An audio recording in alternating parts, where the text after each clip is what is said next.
Okay, so yeah, and again, thanks Dr. Cho for having all of us here. Becentive is a great local partner of ours in Taipei, has been treating us wonderfully, and we are very excited for all the work they have done and all the future work we will be doing with them.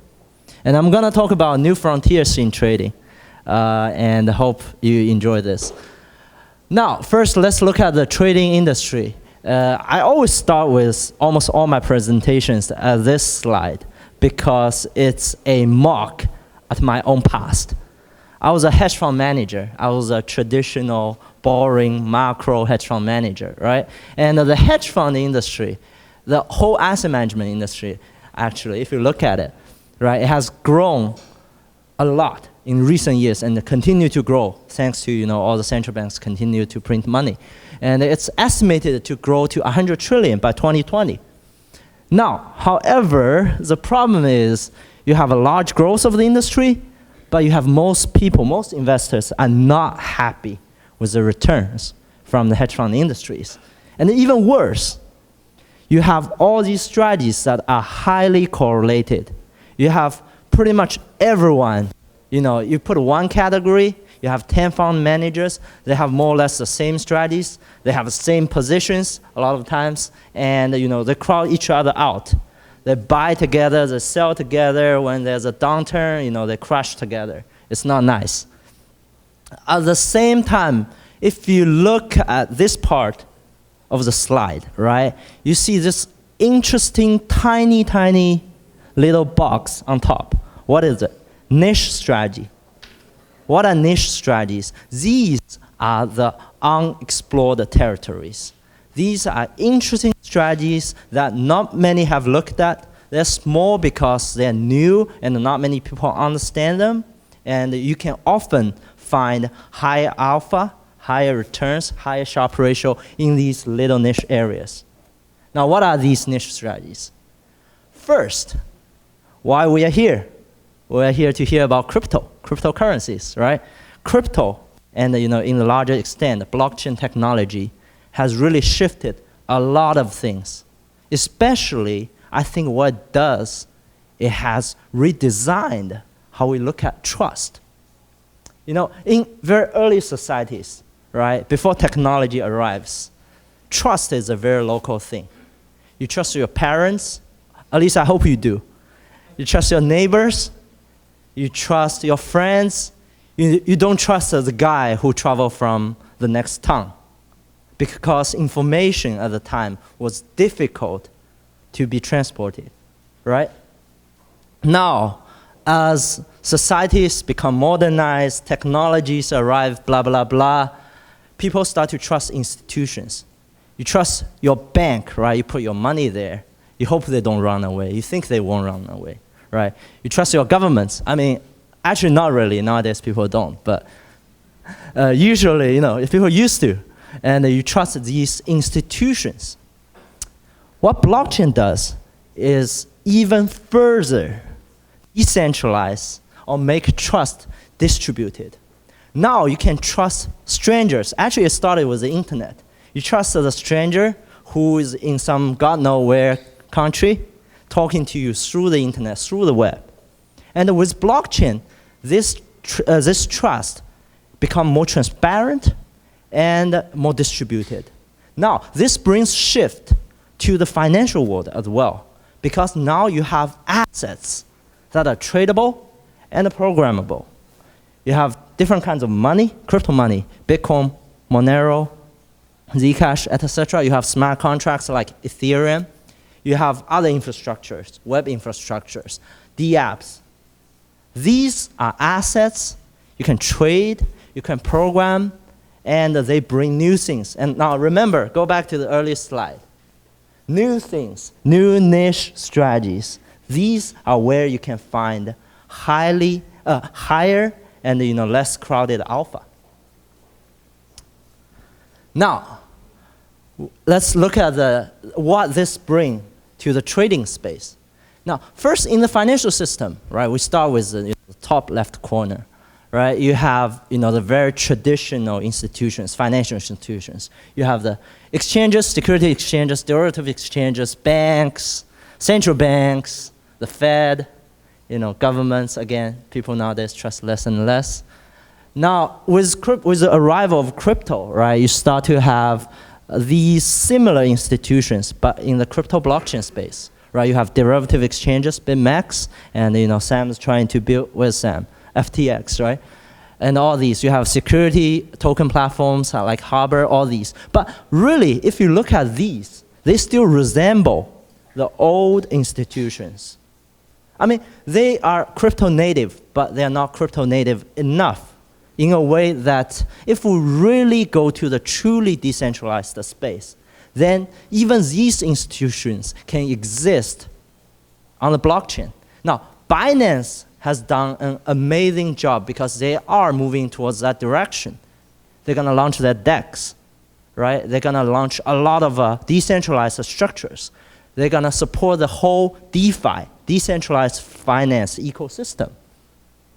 And with these new space, again, the keyword, I will keep repeating this tonight in my speeches. New, the new space, the new stuff, the cool stuff, the stuff that hasn't been there before will generate new opportunities. And also, crypto is new. Crypto is very young, and it's still very small. If you compare crypto to not even gold, right? Bitcoin alone should serve as the digital gold, as the new storage of wealth, right? But crypto is still very small, even comparing to gold. Not to mention, compared to, the offshore banking assets, to equities, to the fiat money system, right? So it still has a lot of room to grow. And the newer stuff in the new stuff, the newest stuff, probably has the biggest room to grow. Now, what this brought us? This brought us an even broader trading universe, right? You have all these different categories of stuff you can trade on all these exchanges, right? And Lucy Labs, Alameda, Amber AI, we probably do a lot of similar strategies. We do arbitrage, we do market making. Some of us do CTA, some of us do high frequency. The stuff you heard about. The stuff you also know in the traditional space. People in equities all do that. People in commodity futures, they do that. We used to do that. We used to trade equities, commodity futures. The strategies are not that different. They're not that new. Now, however, with the decentralized structure, again, the new structure, the niche stuff, this can bring new strategies that haven't existed in the old world. Now, these are some of the examples of the decentralized structures. Augur, Steemit. I'll look at Steemit. Steemit, basically, it's very interesting. It's a structure where, it's like medium block, but decentralized, right? And with that, and with that token, you can actually, use things like cool stuff, like machine learning, to predict which content is going to be hot. I mean, whatever Andrew writes is probably going to be very hot. I'm going to bet on that, right? And all these cool stuff, Anger, the betting markets, prediction markets on the blockchain, right? FOMO 3D, which we actually wrote about in our Medium post, right? Actually, you can make money from these new structures that didn't exist in the old world, in the old financial space. You can do a lot of cool stuff. We are Amber AI because, we do a lot of machine learning stuff.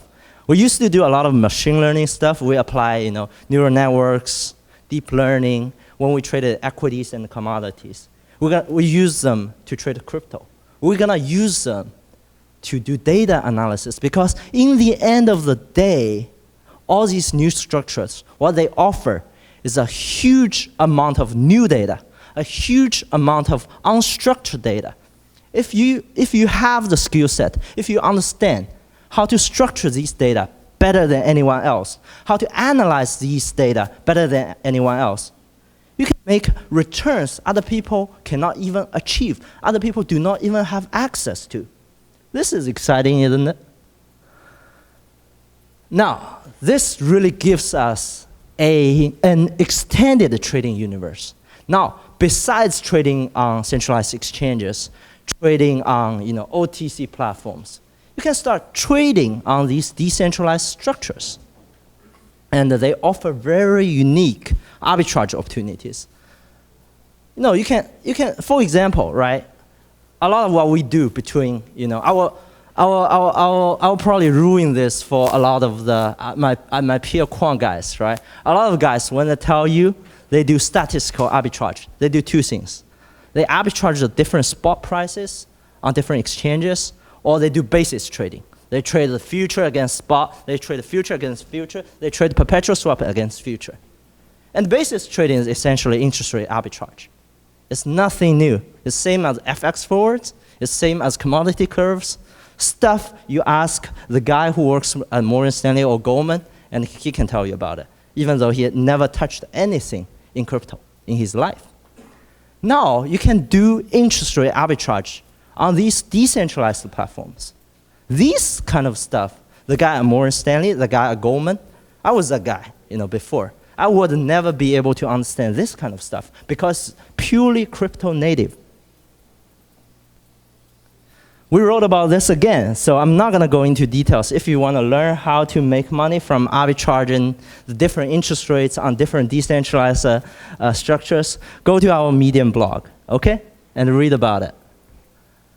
The results, you have what do we call a meta model.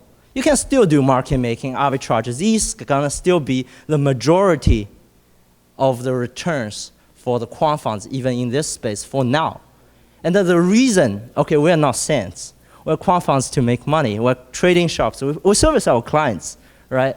But why we are so generous in publishing these ideas, write about these ideas, because these ideas are new and small for now. For our size, right, we manage quite a sizable portfolio. These opportunities right now are honestly still too small. They are not scalable enough. There's not enough liquidity for us to generate enough returns to really move the needle for our whole portfolio. But at the same time, as an individual trader, as a retail trader, through platforms like Bicentive, you can have access to this kind of alpha, this kind of untended alpha, right? And by combining all these strategies, and in the future, I think the best funds in the crypto space will need to understand not only the old stuff, the boring stuff, market making, high frequency trading, interest rate arbitrage, basis trading, all the stuff I've talked about the whole night, and the new stuff. They have to be real experts in both as this space grows. Now, you want to learn more? Go to our Medium site. We've written extensively about all these opportunities that are native in the crypto space. And they're native because there are these interesting creative structures that existed thanks to crypto, thanks to blockchain. Okay, lastly, this is very important. Okay, I'm saving the best for last. We are hiring. Okay, we are hiring aggressively across the globe, but also especially in Taiwan. Okay, because this is a very interesting market, also in terms of talents. So if you guys have interest in crypto, interest in trading, talk to us, send us an email. Thank you.